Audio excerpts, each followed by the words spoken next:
Good morning बच्चों, class 11। जैसा कि सेकेंड पेपर में कल आपको हम पढ़ा रहे थे कार्बन फैमिली यानी कार्बन परिवार के तत्व। क्या पढ़ा रहे थे?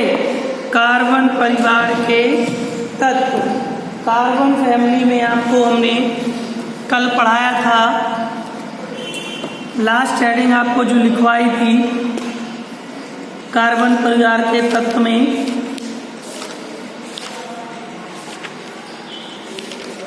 पूरा हो गया था। शायद हमने थोड़ा सा आपको लास्ट में बताया था कांच पूरा पढ़ा दिया था। कांच के बाद आपका कार्बन परिवार का पूरा चैप्टर भी खत्म हो गया था। ठीक है, सेकेंड पेपर में अब आपका ऑर्गेनिक केमिस्ट्री शुरू होगी। अभी तक आप लोग फिजिकल केमिस्ट्री पढ़ रहे थे यानी भौतिकी रसायन सेकेंड पेपर फर्स्ट ईयर में। आज से आपकी शुरू होगी organic chemistry second paper. Organic chemistry यानी कि कार्बनिक रसायन। कार्बनिक रसायन फर्स्ट ईयर वाले आपकी फर्स्ट पेपर में लेसन 7 कंप्लीट हो गए और सेकेंड में भी 7 लेसन कंप्लीट हो गए। 7 लेसन फर्स्ट पेपर का जरूर उसकी एक्सरसाइज बची है, 2-3 दिन अभी चलेगी उसकी एक्सरसाइज, इंपॉर्टेंट है। लेकिन सेकेंड से 7 लेसन तक कंप्लीट हो गई है। 8 में 8 लेसन से आपकी ऑर्गेनिक केमिस्ट्री शुरू है, जिसको हम लोग कार्बनिक रसायन कहते हैं।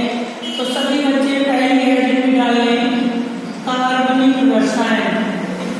क्या होती है कार्बनिक रसायन? Organic chemistry.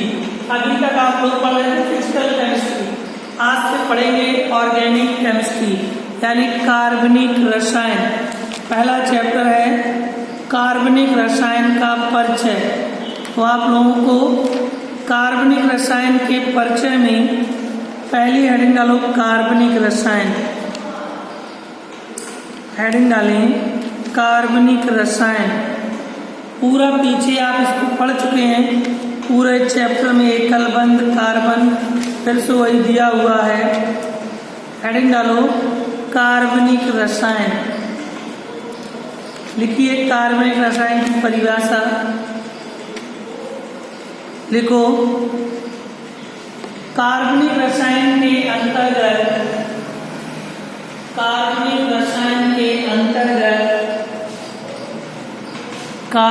रसायन के अंतर्गत हम कार्बनिक यौगिकों का अध्ययन करते हैं।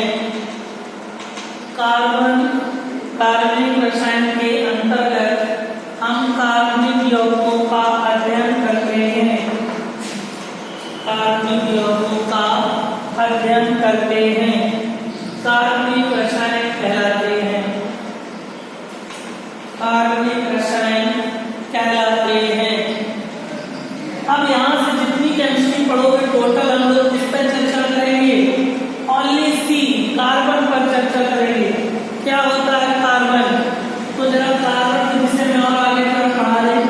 हेडिंग डाल सकते हो कार्बन की चतुर्संयोजकता। कार्बन की संयोजकता 4 होती है। कैसे होती है? क्वेश्चन है कार्बन की चतुर्संयोजकता।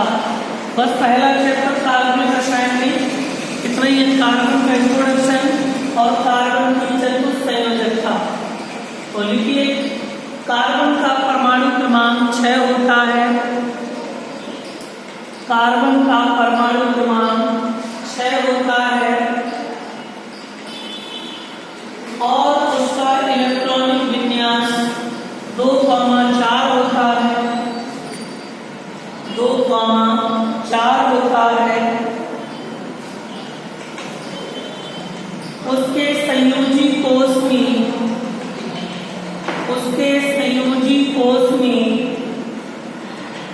4 इलेक्ट्रॉन होने के कारण उसके संयोजी कोष में 4 इलेक्ट्रॉन होने के कारण 4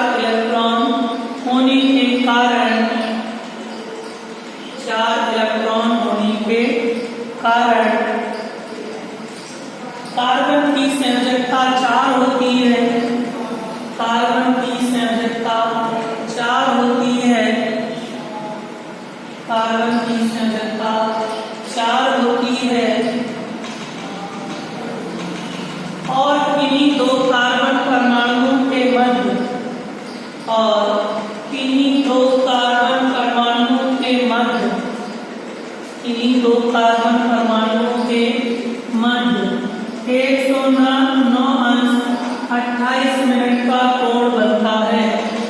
किन्हीं दो कार्बन परमाणुओं के मध्य 109 अंश 28 मिनट का कोण बनता है। 109 अंश 28 मिनट का कोण बनता है। 109 अंश 28 मिनट का कोण बनता है। इतना हो गया कार्बन रसायन का इंट्रोडक्शन परिचय। 7 लेसन के बाद चैप्टर 8 सभी को नाम डालना है। कार्बनिक यौगिकों का शोधन। सेकेंड पेपर में चैप्टर 8 स्टार्ट करते हैं। कार्बनिक यौगिकों का शोधन। चैप्टर 8 चैप्टर नेम है कार्बनिक यौगिकों का शोधन। कार्बनिक यौगिकों का शोधन। सेकेंड में सभी बच्चे चैप्टर 8 डालें। कार्बनिक यौगिकों का शोधन। तो डालें सभी बच्चे हेडिंग कार्बनिक यौगिकों का शोधन। कार्बनिक यौगिकों का शोधन।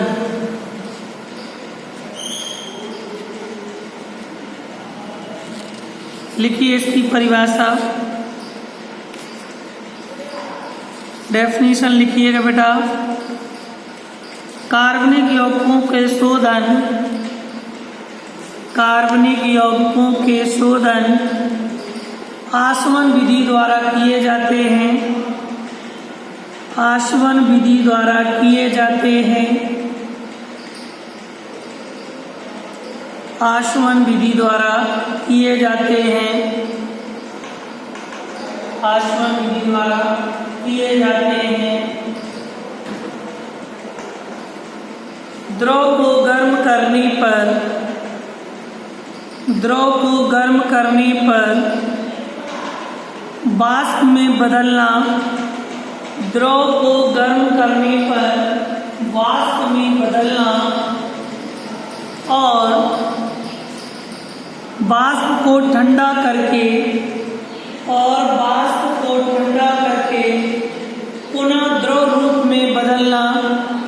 वाष्प को ठंडा करके पुनः द्रव रूप में बदलना प्रक्रम आसवन कहलाता है। आसवन कहलाता है। आसवन कहलाता है। आसवन की कुछ मुख्य विधियां। आसवन की कुछ मुख्य विधियां निम्नलिखित हैं। आसवन की कुछ मुख्य विधियां निम्नलिखित हैं। नंबर 1 हेडिंग डालो साधारण आसवन। साधारण आसवन। पहले आपको मैंने पढ़ाया आसवन क्या होता है। सभी बच्चे ध्यान से सुने। आसवन क्या होता है? मतलब कोई द्रव रूप में अवस्था है। मान लो जैसे जल है। जल जब द्रव रूप में होता है, जब इसको हम गर्म करते हैं तो ये पहले वाष्प रूप में परिवर्तित होता है। मान लीजिए आपने एक कटोरे में या भगोने में हम लोग वाटर को गर्म कर रहे हैं।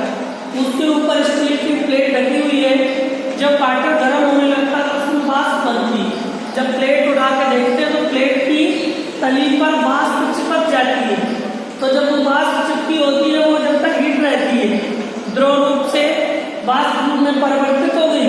और जब वाष्प को उस प्लेट को या भगोने को आग से अलग रख दो, अलग रखने पर जब वाष्प ठंडी हो जाती पुनः, तो जो उसमें वाष्प प्लेट में चिपक जाती है वो द्रव अवस्था में फिर पुनः परिवर्तित हो जाती है।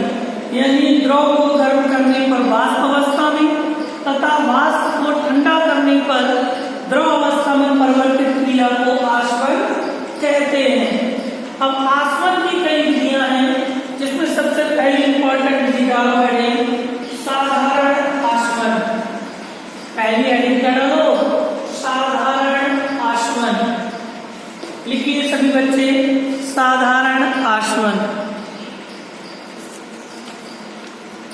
लिखिए साधारण आसवन में बोले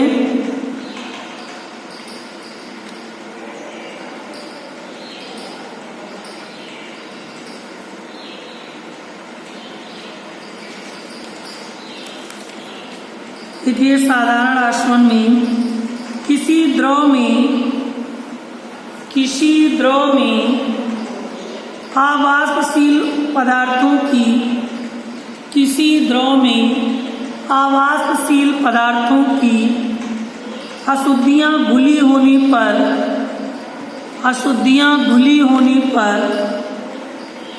उसका साधारण आसवन करते हैं। अशुद्धियां घुली होने पर उसका साधारण आसवन करते हैं, साधारण आसवन करते हैं। आसवन द्वारा किसी द्रव का उसमें घुलित आवासशील अशुद्धियां साधारण आसवन कहलाता है, साधारण आसवन कहलाता है, साधारण आसवन कहलाता है। अशुद्ध द्रव को आसवन फ्लास्क में गर्म करते हैं। अशुद्ध द्रव को आसवन फ्लास्क में गर्म करते हैं। अशुद्ध द्रव को आसवन फ्लास्क में गर्म करते हैं। द्रव धीरे धीरे वाष्पित होता है। द्रव धीरे धीरे वाष्पित होता है। द्रव धीरे धीरे वाष्पित होता है और ठंडे जल संघनित्र द्वारा, और ठंडे जल संघनित्र में से प्रवाहित होती हुई द्रवित हो जाती है, प्रवाहित होती हुई द्रवित हो जाती है।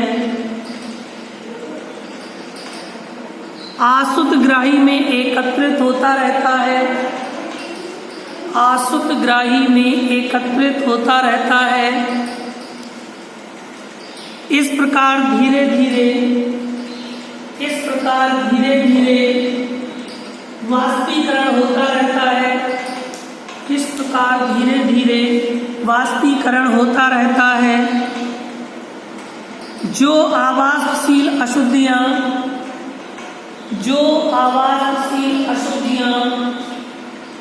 आसवन फ्लास्क में शेष रह जाती हैं, आसवन फ्लास्क में शेष रह जाती हैं, उन्हें प्रभाजी आसवन विधि द्वारा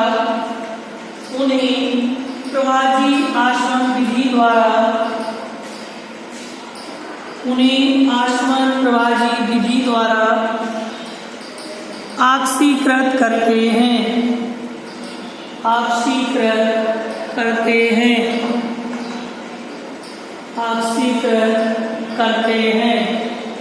सेकेंड हेडिंग डालेंगे प्रभाजी आसवन।